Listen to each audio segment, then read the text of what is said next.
আর সব শেষ কথা, খুব সম্প্রতি বিনায়ক সেনের নাম তোমরা জানো, যে ছত্তিশগড়ে যার যাবজ্জীবন কারাদণ্ড হয়েছিল এবং ছত্তিশগড় গভর্নমেন্ট ওর মৃত্যুদণ্ড জন্য অ্যাপিলও করেছিল, এখন জামিনে মুক্ত আছেন সুপ্রিম কোর্টের অর্ডারে। আমি এবং বিনায়ক সেন একটি এনজিওর বার্ষিক সম্মেলনে বক্তৃতা দিতে গিয়েছিলাম।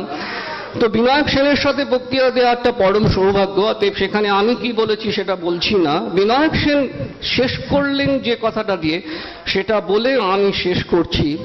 সেটা হচ্ছে এই যে এই জীবনে জয় বা পরাজয় তার কথা ভাবলে চলে না, মান বা অপমান তার কথা ভাবলে চলে না। আমাদের এক গরিব দেশ, রিসোর্সেস কম, লিডারশিপ প্রায় নেই বললেই চলে। কাজ করতে হবে, আমাদের একটাই অধিকার, কাজ। সেখানে আমি পরাজিত হতে পারি, সেখানে আমি অসম্মানিত হতে পারি, তাতে কিছু এসে যায় না। প্রত্যেককেই বিনীত নমস্কার।